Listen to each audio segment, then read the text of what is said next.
Planning a quick trip to Alva? Here's where to eat, stay, and play. Welcome back to The Weekender. This week, homesteads and home cooking. First stop, 818 Diner. If you're an early bird, flock to this family-owned restaurant for Grandma's Country Eggs or Joe's Chicken and Waffles. Or roll in for lunch or dinner. Warm up with a heaping plate of ultimate nachos. Then snag a salad, burger, or chicken fried steak sandwich. Extra hungry? 818 has mammoth options for mighty appetites. Wrap things up with a slice of homemade pie or a hot fudge sundae. Or drink your dessert. Their hot cocoa is so yummy, it'll leave you wanting s'more.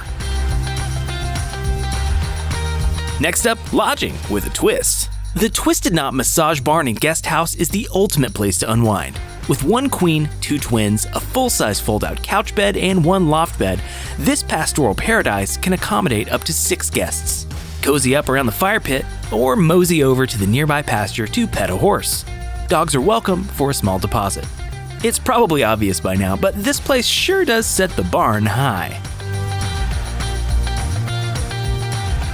Now that you're feeling relaxed, make your way over to Brat's Menagerie for some good old-fashioned fun on the farm. Saddle up for a camel, steer, or horseback ride. Or rub elbows with emus, llamas, alpacas, zebras, bunnies, baby doll sheep, miniature donkeys, water buffalo, and other fuzzy friends every Saturday from March through November, except for September. If you visit in October or November, you'll know why.